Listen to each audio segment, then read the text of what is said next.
Bonjour, je suis Émilie Soulier, je suis thérapeute holistique et voici mon index ABC.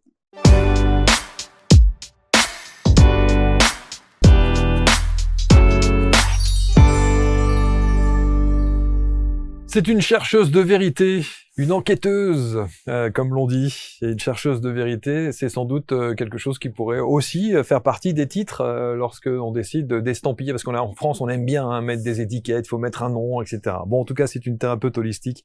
Alors, la présence d'Émilie qui est installée avec nous. Bonjour Émilie. Bonjour. Merci d'être là. Merci Merci à vous. de raconter un petit peu votre histoire, votre parcours, votre expertise, la manière dont vous allez accompagner ceux et celles qui vous regardent aujourd'hui. Que c'est dur de mettre, je parlais des étiquettes tout à l'heure, on en parlait hors antenne, c'est compliqué de trouver un nom à votre expertise, parce que vous faites plein de choses. Bah oui, exactement. En fait, j'ai essayé de trouver un terme approprié. Ouais. Ce qui convenait le plus, c'était thérapeute holistique, parce qu'en fait, quand on dit holistique, on parle de la globalité de l'être. En fait, on va essayer d'aller chercher un peu dans tout ce qu'il y a dans l'être qui est en face de nous. Qu'est-ce qui bloque au niveau émotionnel, au niveau peut-être spirituel? Est-ce qu'il y a une ouverture spirituelle? Est-ce qu'il y a quelque chose au niveau des énergies, au niveau du corps? Voilà, donc je vais aller chercher, je vais aller enquêter, aller voir où est-ce que ça bloque, dans quel domaine. J'ai dit chercheuse de vérité tout à l'heure, c'est vous qui l'avez préparé dans votre fiche de production. Chercheuse de vérité, quelle vérité vous cherchez? Alors, je pense que je l'ai à peu près trouvé dans, en tout cas, ce que je cherchais à la base, c'est-à-dire, est-ce qu'il y a quelque chose après la mort? Est-ce qu'on le sait vraiment? En tout cas, aujourd'hui, vous en êtes convaincu aujourd'hui. J'en suis convaincue, en tout cas. Ouais. De par vos ressentis, de par mon expérience, votre parcours de vie, de par votre expérience, évidemment. Voilà. Pourquoi est-ce que cette question, évidemment, c'est, je pense, même ceux qui ne se l'avouent pas, c'est la question existentielle, bien entendu. Pourquoi est-ce que cette question vous taraude? Enfin, elle me taraude plus, mais en fait, ça a commencé par le décès de ma maman. Ouais. Donc en fait, tout a commencé il y a 13 ans où j'ai perdu ma maman. Donc en fait, je devais aller... tout est parti en fait par rapport à mon papa. C'était le dernier jour de son travail, on devait aller fêter ça, donc dans un hôpital très connu où il y avait plein de monde qui était invité. Donc on se préparait en famille et tout pour aller voir mon papa, quoi. Et il nous appelle la veille en nous disant, en fait vous viendrez pas pour mon pot de départ. Alors je dis, attends papa, c'est pas normal. Comment ça se fait qu'on vient pas à ton pot de départ? Enfin, c'est impossible parce qu'en général ça se prépare, etc.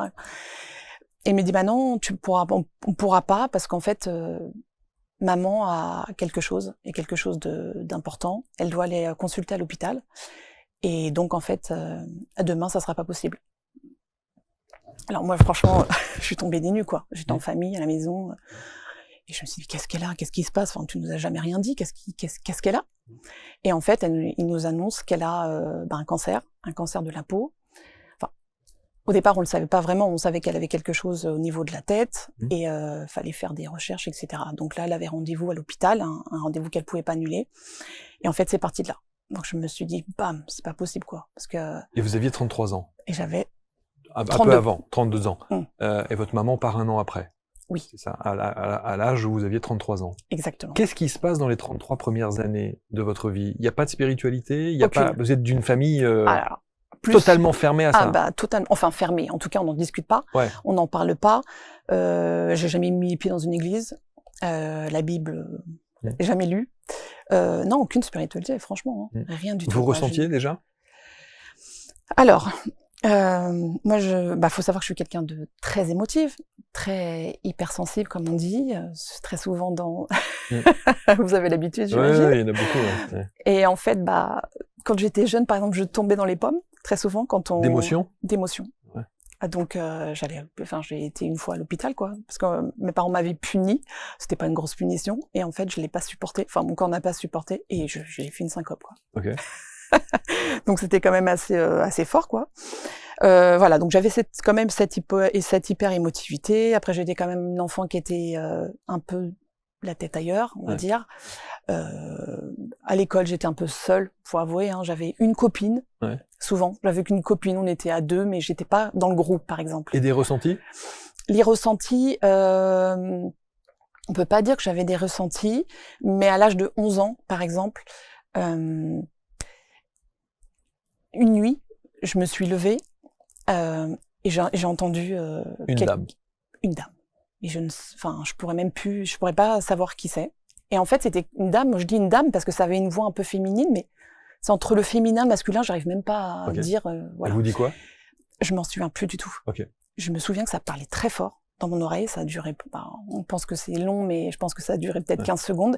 Et en fait, je suis venue dans le salon et j'avais la chambre de mes parents à côté. Et je me souviens être debout en me disant qu'est-ce qui se passe? Qu'est-ce qu'on me dit, quoi? Qu'est-ce qui m'arrive, en fait? Et je voulais aller réveiller mes parents. Et je me suis dit non. Je sais pas, comme un instant de me dire, ils vont me prendre pour une folle. Je suis en pleine nuit. Et tais-toi. Voilà, c'est ça, tais-toi. Donc, ça se trouve que non, hein, mais bon, voilà, c'était un ressenti comme ça. Et après, j'ai été me recoucher. Et puis, voilà, plus rien. Bon, et jusqu'à 33 ans, vous grandissez de quelle manière? Alors, du coup, ces perceptions persistent? Vous continuez à entendre, percevoir? Non, rien du tout? Franchement, non, pas grand-chose. À part que, voilà, cette intuition que j'ai. Plus. Qui me pousse tout le temps dans la bonne direction. Bon. 33 ans, le décès de votre maman, c'est le déclencheur? Ah oui. De la médiumnité? Alors en fait, donc ma maman est malade pendant 1 an. On nous appelle pour nous dire qu'elle va partir. Donc une chance, on est tous auprès de son lit à l'hôpital. Et en fait, elle part. Donc elle fait son dernier souffle. On nous dit de sortir de la salle. Et puis chacun, l'un après l'autre, on a droit d'aller la voir. Donc chacun y va. Moi, j'y vais, et en fait, je regarde son corps, et c'est complètement fou, quoi. On se dit, mais elle est pas là. Elle est pas là. C'est ça. C'est un corps. Et là, je réalise qu'il y a quelque chose, que c'est pas possible, en fait. Que le corps, c'est rien. Enfin. Ça n'est qu'une enveloppe. Voilà, ce n'est qu'une enveloppe. Et je prends conscience qu'il y a forcément quelque chose qui se passe autour de ça. Donc, je vais la voir. Déjà, c'est un peu vicieux, mais je vais regarder déjà au-dessus de sa tête de quoi elle était décédée, et je sens tout de suite un recul. Comme si, non, mais t'as pas besoin de voir ça, c'est quoi l'intérêt de voir ça, quoi. Donc déjà, je ressens comme quelque chose qui me pousse. Comme si on vous en empêche? Comme si on m'en empêchait. Comme si c'était, voilà, c'est intime, quoi, t'as pas à regarder ça. Et puis au final, je me dis, mais rester là pour faire quoi? Enfin, je comprends pas trop le sens de venir. Et je vais lui dire dans l'oreille, t'inquiète pas, maman, on continuera de se parler. Spontanément comme ça? Spontanément, sans aucune... je ne sais pas pourquoi j'ai dit ça. Donc c'est vrai que j'en parle à personne. En fait, je sors de la chambre et je me dis... pourquoi j'ai dit ça, quoi? Ouais, enfin, en fait, je réalise pas trop. Je l'ai dit, et puis au final, je continue à faire ma vie. Bon, arrive après l'enterrement, évidemment très très difficile, on imagine bien, surtout quand on est jeune. J'avais une sœur qui avait 11 ans de moins que moi, donc la vingtaine, très très difficile. On était une famille très unie, pas de problème, contrairement à... En général, les médiums, on dit qu'elles ont des vies très difficiles quand dans leur enfance. Souvent, les thérapeutes aussi, ils ont des parcours de vie assez cabossés, avec de grosses difficultés, des choses un peu lourdes. Parfois, ce sont souvent des écorchés vifs, ce sont souvent des gens comme ça. Exactement. Vous, c'est une famille aimante sans problème? Pas du tout, j'ai aucun problème, quoi. Tout va bien. Et donc, arrive le jour de l'enterrement, où j'ai envie de sauter dans le chaos, en fait. Je me dis, clairement. C'est-à-dire que, en fait, vraiment, c'est le brouillard, en fait. Je me souviens même plus. Enfin, je me rappelle avoir suivi un peu tout le monde, qu'il y avait beaucoup de monde, qu'il y avait... Normalement, il devait y avoir des discours, des professionnels, des collègues de ma maman, parce qu'elle était très connue dans son milieu professionnel. Voilà, exactement. Et en fait, je me souviens, enfin, c'était néant, quoi. Je me souviens de rien. Et j'arrive là et je vois ma mère dedans. Je me dis, c'est pas possible, il faut que j'y aille avec, quoi. Et on me retient parce que j'ai envie d'y aller. Ah ouais, physiquement, c'est pas qu'une pensée, pas qu'une émotion de l'instant qu'on peut comprendre. Non, en fait, je me dis, qu'est-ce qui va se passer si j'ai plus ma mère? C'est pas possible. Enfin, c'est impensable, en fait. Impensable. J'ai pas la notion de la mort, en fait. Et surtout du spirituel. C'est vrai que quand on a cette chance-là de se dire, bon, il existe quelque chose après, c'est vrai qu'on voit que les gens qui sont dans la religion, par exemple, n'ont moins cette peur-là. On a tous quand même la peur de passer de l'autre côté, mais on a quand même on a moins cette peur de se dire, bon, il y a quelque chose après, c'est dur physiquement, le fait qu'on soit plus l'un à côté de l'autre, mais quand même, on se dit, voilà, on a quand même un espoir. Mais là, je me dis, il n'y a plus rien. Comment c'est possible que tout ça existe et que du jour au lendemain, je ne vois plus ma mère? Alors, à partir de là, vous cherchez?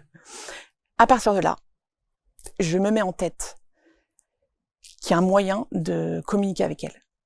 Mais sans aucune... c'est complètement irrationnel, parce que je me dis, comment et quoi, qui, enfin, j'ai même pas la conscience de l'âme, de l'esprit. Ouais.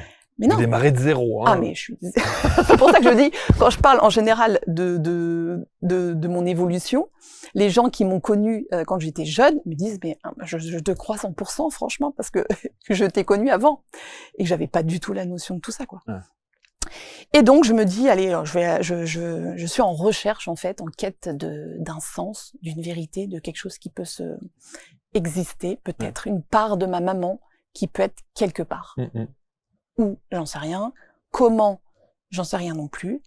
Mais grâce au numérique, je vais aller taper sur Internet comment communiquer avec les défunts. Waouh. Alors là, vous avez 72 millions de pages. Eh ben, j'ouvre la première. Okay. Parce que franchement, je suis très pressée à vrai dire, parce que je suis en peine. Je suis en peine, je suis pas bien du tout.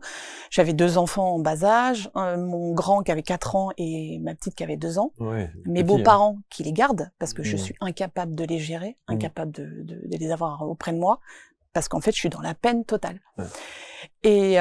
Et donc, je trouve l'écriture automatique à l'époque. On n'appelait pas ça médiumnique. Et donc, écriture automatique. Et bêtement, hein, je vais exactement faire ce qu'on me dit de faire. C'est-à-dire, on prend une feuille, on prend un stylo, se met dans une ambiance un peu émotive. Donc moi, je vais mettre la musique de ma maman, qu'elle avait eue quand on l'accompagnait pour aller à l'hôpital, donc une chanson forte en émotion. Et en fait, je vais attendre comme ça, quoi, je vais attendre. C'est ça. J'attends. Et à un moment donné, je sais plus au bout de combien de temps, ma main commence à bouger. Donc elle avance. Alors au début, j'ai vraiment rien, hein, c'est ce qu'on disait au début, mais moi je savais pas ce qu'on pouvait avoir. Hein. Donc moi je m'attends à avoir des écritures, évidemment. C'est ça. Je suis là, t'inquiète pas. Alors, il était une fois, nous étions... non, pas du tout. Non. En plus, j'en suis bibliothécaire, donc les livres, l'écriture, ça me parle pas mal. Et non, alors au début, je faisais juste des petites vagues, des petites... voilà. En fait, on dit qu'au début, on nous prépare le poignet pour l'écriture. Je l'ai su après, évidemment.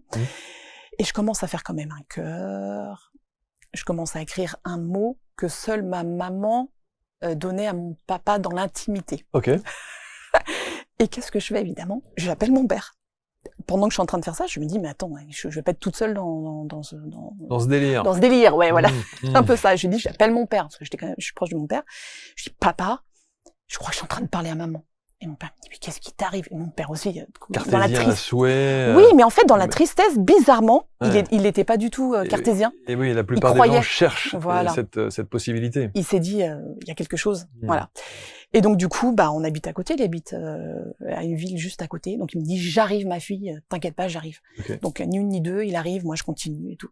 Non, mais c'est complètement improbable. Est-ce que le petit nom que vous arrivez à écrire, qui est donc le petit surnom que donnait votre maman à son mari, votre père, vous le connaissiez, ce surnom? Ah bah non. Ah non, vous le connaissiez pas du tout? Ah bah non. Ah ok. Bah non, dans l'intimité. Je suis pas. Mais alors pourquoi est-ce que vous appelez votre père pour ce mot-là, Non, pas pour ce mot-là. Je l'appelle pour lui dire il y a quelque chose qui se passe. Okay, il y a quelque chose qui se passe. J'ai l'impression d'avoir quelque chose en fait avec ma maman. Ok.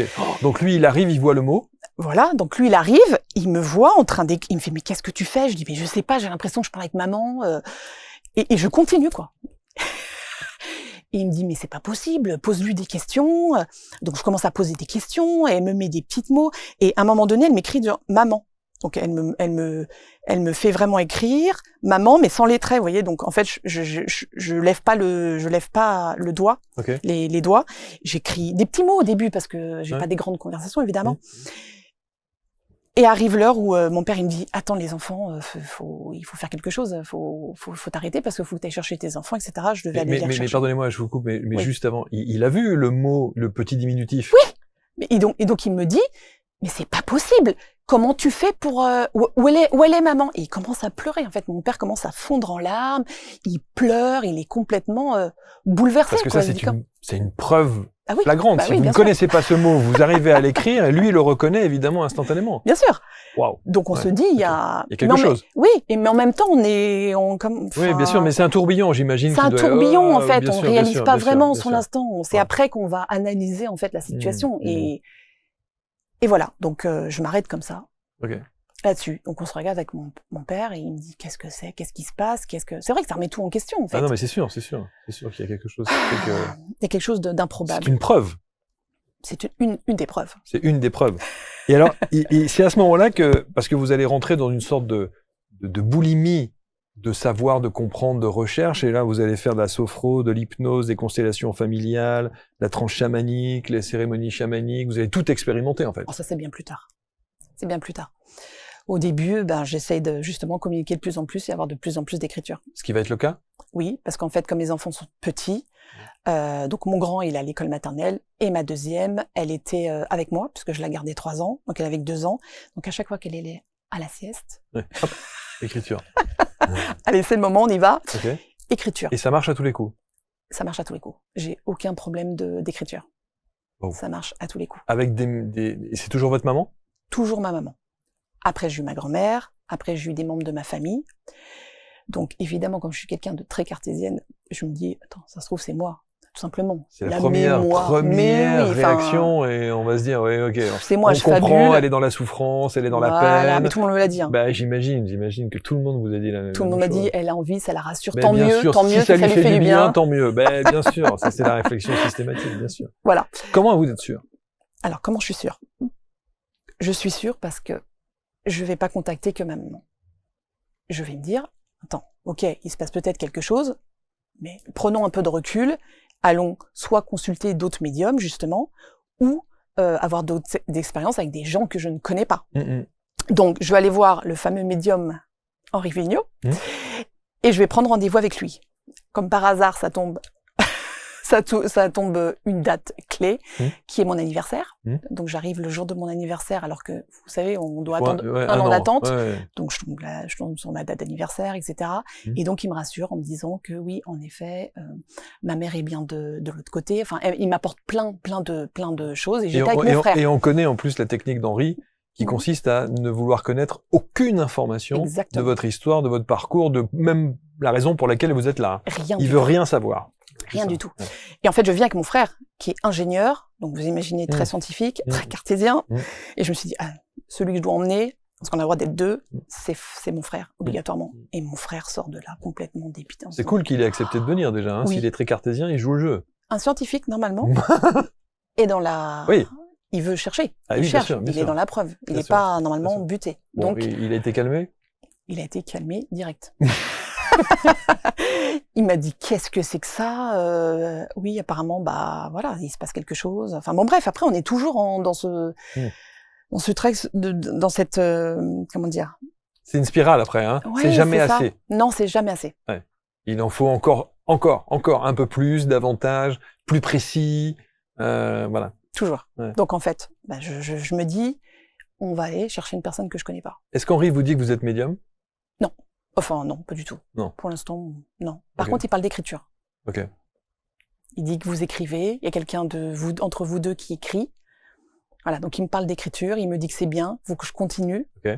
Voilà, donc là, en tout cas, il me parle d'écriture. Ok. Voilà, et donc, du coup, il est en contact avec votre maman, il vous confirme que c'est votre maman? Bien sûr. Eh oui. Sans problème, en fait. Donc, c'est complètement... Bon, c'est dingue, et puis en même temps, je le crois sans le croire. Ouais. C'est toujours pareil, en fait, on se dit, il m'en faut plus. Ouais. Et je me dis, franchement, la seule solution, c'est de le faire avec quelqu'un que je connais pas. Et là, je vais en vacances en Espagne, parce que mon papa a une maison en Espagne, et par hasard, un de ses copains a perdu son frère. Et il me dit, écoute, Émilie, tu sais quoi, j'ai mon copain qui est en peine, et je lui ai expliqué ce que tu faisais. C'est votre père, pardon, oui. qui vous dit ça? Oui, c'est mon père. Il vous pousse? Oui. à aller faire de l'écriture automatique pour quelqu'un d'autre. Exactement. C'est un comble quand même. C'est ça. Ouais. Et moi, en général, j'ai toujours une photo.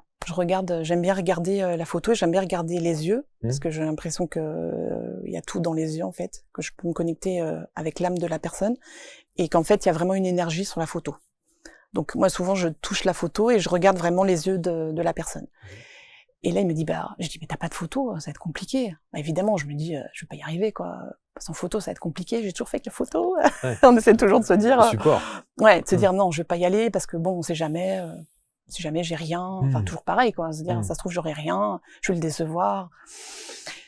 Et il me dit, écoute, c'est pas grave. Essaye, en fait. Je te donne une photo, il va m'envoyer une photo sur Internet, sur le portable, et puis tu vas essayer de te connecter comme ça, on sait jamais, quoi. Et puis, me voilà partie, il faisait 40 degrés en plus, j'avais super chaud. Me voilà avec mes enfants dans la piscine, je me rappelle très bien de la scène, en train de sauter, super joyeux et tout. Et puis moi, je me dis, allez, hop, bon, on sait jamais, quoi. Et en fait, me voilà partie à écrire une quinzaine, parce qu'après, du coup, j'ai écrit une quinzaine de pages, quoi. Vingtaine de pages, où je raconte plein de choses de son frère, de sa relation avec son frère, etc. Il lui donne plein de mots d'espoir, ne t'inquiète pas, je suis là. Wow. Bon, jusque-là, rien de transcendant, j'ai envie de dire. Ouais. C'est toujours pareil, c'est-à-dire que quand on se retrouve à des informations du genre « je vais bien, je t'aime, ne te soucie pas de moi », etc. Il n'y a rien de spécial. Bon, c'est un peu bateau. On s'attend un peu à plus. Ouais. Et en fait, à un moment donné, donc il me dit, il me met dans une phrase, il me parle de Fraise des Bois. Et je me dis, Fraise des Bois, ça va pas passer. Parce que rien à voir avec le contexte de ce que je suis en train d'expliquer. Et je vois, ne t'inquiète pas, tu te rappelles, Fraise des Bois, etc. Et alors là, bon, je dis, allez, c'est bon, c'est fini, la conversation, je l'ai plus. Tente papa, envoie-lui, et puis tu me dis. Et puis moi, je suis là, je suis comme ça, en train de je me dis, il va me prendre pour une folle, Fraise des Bois, sûr, rien à voir. C'est délicat en plus. C'est délicat, je me dis, il est dans la peine, je me dis, non, c'est horrible. Et je me dis, bon, on s'est jamais dit lui que je suis pas professionnelle, etc. Parce que moi, à l'époque, je le fais comme ça, quoi. Je dis lui surtout que je suis pas professionnelle, que bon, qu'il se tienne pas à tous les mots, ça se trouve. Je lui dis, appelle-le. Donc il l'appelle et il lui dit franchement, René, donc mon père s'appelle René, il me dit, tu sais pas, il y a quelque chose qui m'a vraiment bluffé et je sais que c'est mon frère parce qu'elle a parlé de Fraise des Bois. Et Fraise des Bois, c'est le nom qu'ils avaient tous les deux parce qu'ils faisaient du parachute. Et en fait, c'est le nom de leur équipe, quoi, de parachute. Qui s'appelle Fraise des Bois. Enfin, ils s'appelaient, Fraise des Bois, parce que, enfin, si je me souviens bien, parce que ça remonte, c'est parce qu'ils mettaient quelque chose sur la tête, rouge. Ils avaient un casque un peu rouge, et du coup, ils s'appelaient Fraise des Bois, je crois. Ok, d'accord. Pour ça. Incroyable. Et là, je me dis, franchement, faut le faire. Et là, je me dis, j'ai reçu quelque chose. D'où, de qui? Encore, je suis pas encore persuadée, mais je me dis, c'est quand même assez dingue. Et voilà. Et donc là, à partir de ce moment. Ça vous conforte? Oui. À ce moment-là? Ouais. Là, je me dis, il y a quand même quelque chose qui se passe. Qu'est-ce qu'on en fait alors de ça? Qu'est-ce qu'on en fait? Franchement, pour l'instant, c'était vraiment pour moi, égoïstement. C'était moi, ma famille. Et je me dis, merci maman, quoi. T'es partie. On est dans la peine. En fin de compte, la peine qu'on a eue de son décès fait que je suis encore plus heureuse. Et je me dis, entre guillemets, c'est un mal pour un bien. Elle était là pour nous ouvrir à la spiritualité, puisqu'on était une famille qui n'était pas du tout dedans. Et j'étais la personne, apparemment, qui devait faire ce travail. Et je me dis, merci, wow. Quoi. Mais qu'est-ce qu'on peut dire de plus que ça? Donc, en fait, voilà, je parlerai avec ma mère, après je vais parler avec mes grands-parents, etc. De là, on est arrivé à être thérapeute holistique. Alors, donc un chemin se fait. J'ai été bibliothécaire, donc 15 ans en section jeunesse. Et on m'apprend à un moment donné que mon fils, mon grand, à ses 8 ans, souffre d'une arthrite juvénile. Donc problème au niveau des articulations, il a mal au genou, il a mal au coude, il a une arthrite juvénile apparemment. On doit lui faire un traitement assez puissant, anti-inflammatoire, sauf qu'il fait un traitement, ça passe pas du tout, il est malade. Le deuxième, pareil, et là je me dis, c'est pas possible. Il y a forcément quelqu'un qui peut l'aider autrement qu'avec un traitement médicamenteux. Et là, pareil. Internet, mon meilleur ami. Internet, thérapie, je sais plus. Franchement, je me souviens plus trop ce que j'ai écrit, mais thérapeute qui pourrait soigner les problèmes inflammatoires de façon naturelle, en fait, thérapie alternative. Enfin, j'ai même pas les mots à l'époque, donc je sais plus, je tombe sur un magnétiseur. Et donc, je l'appelle et je lui dis, voilà, mon fils a ce problème. Voilà. Qu'est-ce qu'on fait? Qu'est-ce qu'on peut faire? Vous inquiétez pas, l'énergie est partout, vous n'êtes pas obligé de venir, parce que c'est un enfant et tout, hein. Alors moi, l'énergie est partout, je me dis, bon, quand même, oui, avec ce que j'ai, je peux quand même le croire. Donc, je le laisse faire. Il appelle, il travaille sur lui, et en fait, petit à petit, mon fils a plus du tout mal au genou, il a plus du tout mal au coude, au poignet, et il a juste un petit peu mal encore aux chevilles. Et franchement, je me dis qu'on est tous dotés des mêmes choses et qu'on a tous un peu les mêmes capacités. Donc vous vous dites, j'en ai aussi. Bah, c'est pas que je me dis j'en ai aussi, je me dis pourquoi il pourrait le faire et pas moi. Oui, j'ai un peu ce truc-là de me dire pourquoi pas au final. C'est mon fils qui, mieux que sa mère, peut le soigner. Bien sûr, ouais. Donc je me dis, allez hop, on y va, on expérimente. Donc je vais commencer à faire des choses instinctivement. Après je me dis quand même, je vais me former. Toujours la légitimité. Donc je vais faire quand même une petite formation en magnétisme. Donc au final, je fais pratiquement pas ce que qu'on vous a appris. Voilà. Et je le fais à ma sauce. C'est ça. Et en fait, au fur et à mesure, il commence à se débarrasser de son arthrite. Et je me dis, bon, il y a quelque chose. Il y a quelque chose qui se passe. Donc voilà, je me suis dit, bon, génial, je peux faire des choses avec mes mains. J'en parle à mon père, toujours pareil, mon fameux papa. Il me dit, attends, t'es pas au courant? Papy, mon grand-père, on me disait, grand-père, mon grand-père, ton grand-père, il me faisait des impositions quand j'étais jeune. En fait, un jour, il devait aller passer un examen. Et en fait, il avait très mal, il avait un torticolis, il pouvait même pas aller à l'examen. Et en fait, mon grand-père lui avait imposé les mains sur le cou. Et le lendemain, plus rien. J'ai dit, ah bon? C'est maintenant que tu me le dis, quoi, en gros. Et je me dis, bon, il y a quand même quelque chose. Alors aujourd'hui, votre histoire est fascinante et on vous écoute avec une attention. Émilie, donc votre panel, votre champ d'action, c'est l'écriture automatique, la médiumnité du coup direct? Par écriture automatique. Par écriture automatique. Et après, j'appelle ça de la claire connaissance. Bon. Le magnétisme? Magnétisme. Ok. Autre chose? Oui. La psychogénéalogie. Ok. Parce qu'en fait, déjà quand j'étais ado, en général, des ados, qu'est-ce qu'ils font? Ils vont, enfin un peu plus vieux, ils vont en boîte de nuit, etc., où ils sont en groupe avec leurs copains. Moi, c'était pas du tout mon cas. Je faisais des thèmes. Je montais des thèmes en astrologie autour de moi. Je lisais des livres de psy. Je voulais comprendre pourquoi on agissait comme ci ou comme ça. D'ailleurs, on me disait tout le temps, on dit noir, tu dis blanc. Enfin, je voulais toujours dire, mais non, si la personne elle est comme ça, c'est parce qu'elle a sûrement vécu ça. Enfin, j'avais toujours cette espèce de volonté d'excuser un peu, de trouver quelque chose en fait, une explication, en tout cas, à ce que les gens pouvaient avoir. Et donc, je travaillais aussi sur ma généalogie. Je commençais déjà à travailler sur mon arbre généalogique. Instinctivement, pareil, j'en sais rien, je sais pas pourquoi, il y a plein de gens qui font ça. Et de fil en aiguille, je me suis dit, c'est bizarre, ces problèmes d'arthrite, etc. Je sais pas, il y avait des choses. Mon grand-père avait fait les camps de travail pendant 5 ans en Allemagne. Je sais que mon père, il en a souffert très longtemps, il avait de la somatisation. Et je me dis, je sais pas, il y a quelque chose qui se passe. J'ai l'impression qu'on récupère des choses. Je sais pas comment. Des mémoires. Des mémoires. À l'époque, j'avais pas tous ces mots-là, évidemment. Et je me dis, je sais pas, il y a quelque chose à faire là-dessus. Pareil, moi, je suis bibliothécaire, donc là, par contre, je vais aller consulter ce que j'ai en rayon. Et je vais tomber sur la psychogénéalogie. Et je me dis, c'est tip top. J'ai fait des études en sciences de l'éducation, donc j'étais très psy. La généalogie, je me suis dit, c'est exactement ce qu'il me faut, quoi.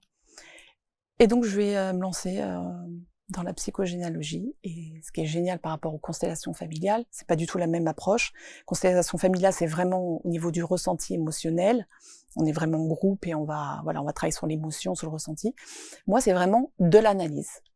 Donc, c'est vrai qu'il y a des gens qui sont très rationnels. Ça leur va très bien, la psychogé, parce qu'on va aller analyser plein de données, qu'on va analyser les prénoms, s'il y en a 1, 2, 3, la place dans la fratrie.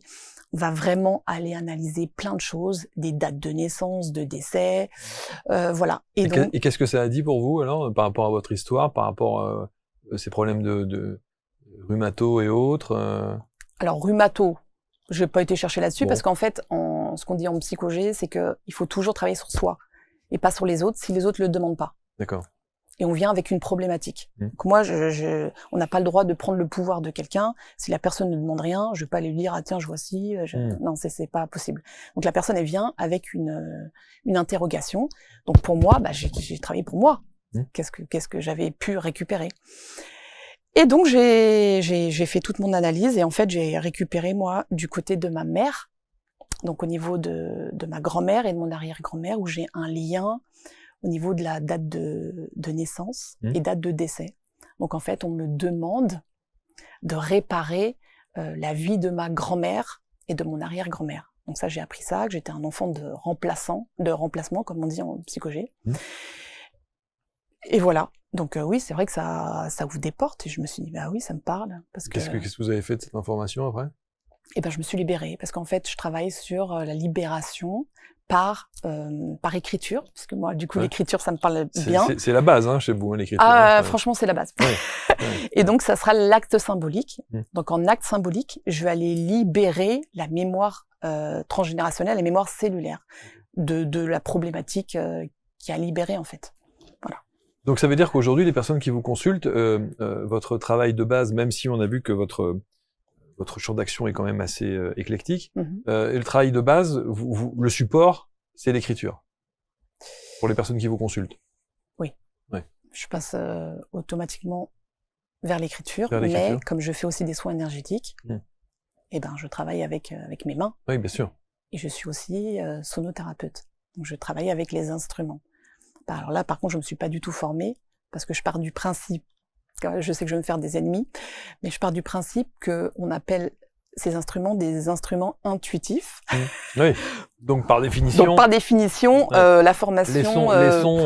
Laissons l'intuition faire son œuvre. Voilà. Ouais, c'est ça. Donc en fait, je suis automatiquement attirée par certains instruments. Je vais aller fréquenter les salons, après salons zen, etc. Ouais. Et je vais laisser en fait parler mon corps, etc. Et je vais aller voir une vendeuse de bols tibétains et je vais aller lui prendre des bols. Des bols.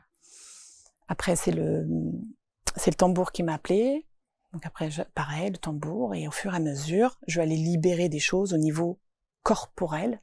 Donc vraiment dans les mémoires cellulaires transgénérationnelles, parce que je me suis rendu compte que c'était souvent ça que j'allais rechercher, libérer. Et donc, je vais aller libérer avec mes instruments. Donc, c'est jamais la même séance, finalement, parce que je vais vraiment aller travailler en magnétisme et en même temps, je vais aller me balader avec mes instruments autour de la personne qui est là. Donc, c'est vrai qu'il n'y a pas vraiment d'ordre, par exemple. Si on pouvait me dire, quand on vient vous voir, qu'est-ce qu'on vient faire? On vient travailler en transgénérationnel, on va dire. On va libérer quelque chose de ses ancêtres. En fait, j'ai un lien très puissant avec les ancêtres. Et ça depuis toujours, parce qu'après, donc j'ai beaucoup expérimenté. Oui. J'ai fait de l'hypnose, et hypnose régressive. Qu'est-ce que j'ai fait? J'ai fait des trans chamaniques, donc j'ai été voir une chamane, et j'ai été contacter mes vies antérieures. Et donc j'ai été voir 3 vies. Alors moi je pars direct, c'est-à-dire qu'un coup de tambour et bam, ça y est, je suis partie. Ah ouais, non, franchement c'est c'est impressionnant parce que j'ai le lâcher prise facile en fait. Donc j'ai été revisiter 3 vies antérieures de guérisseuse. Ok. Voilà. Donc je me suis dit, parce qu'en général ce que j'entends en tout cas, c'est qu'en général quand on va voir nos vies antérieures, c'est toujours des vies super compliquées quoi.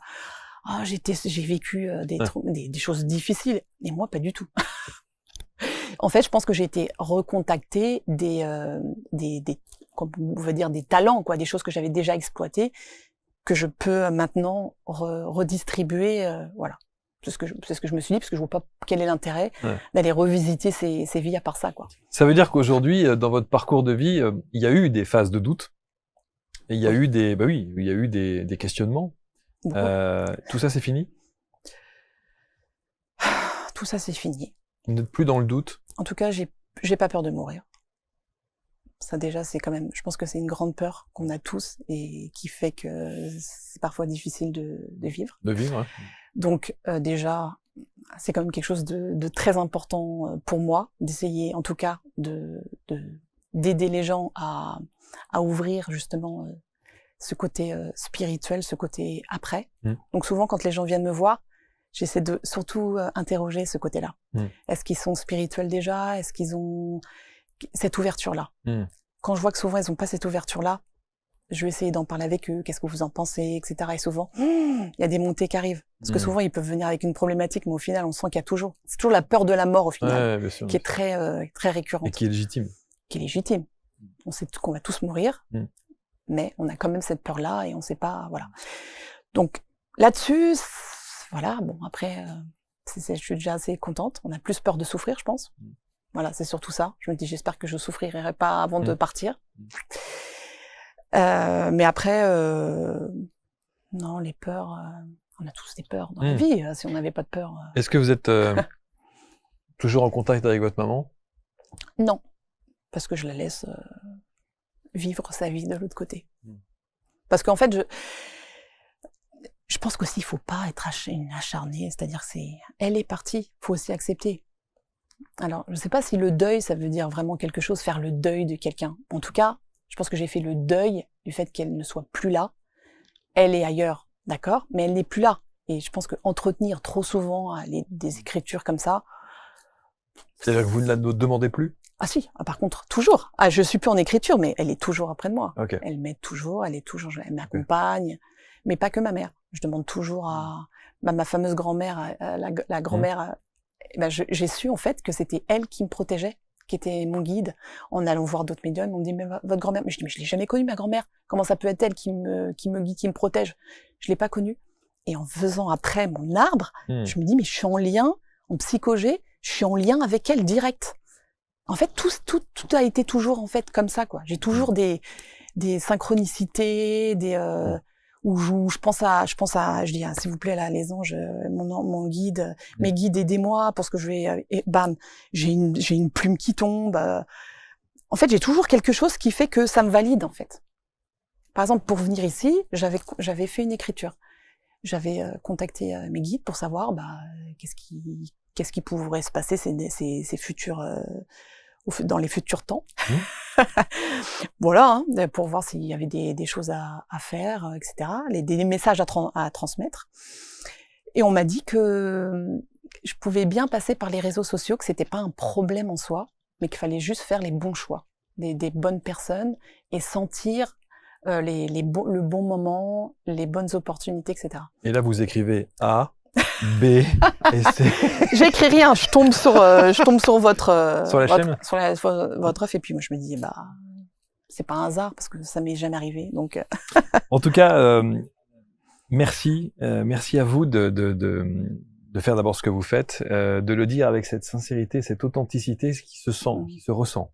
J'espère. Vraiment. Ah ouais, franchement, ça se ressent.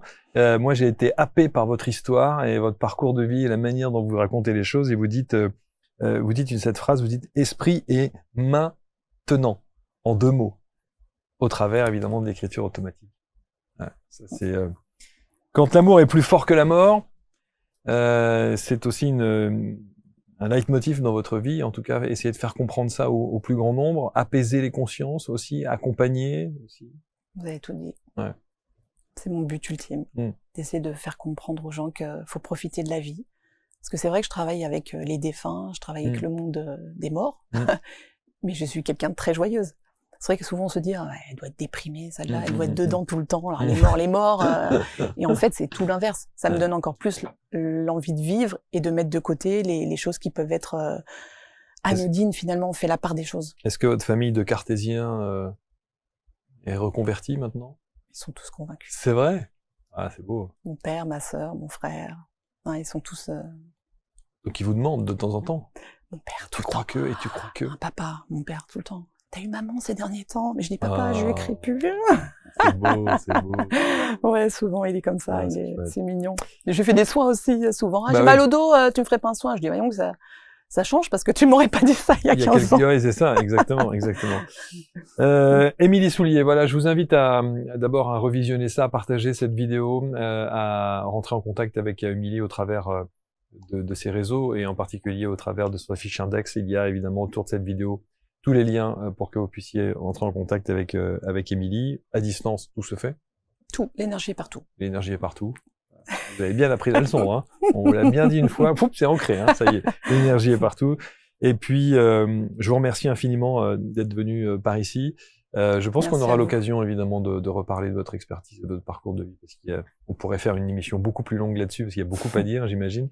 Mais on a l'essentiel et c'est important. Émilie Soulier, autour de cette vidéo, tous les liens. Merci beaucoup, Émilie. Merci beaucoup, merci à vous. Merci, on se retrouve très vite pour un prochain Portrait Index. Salut.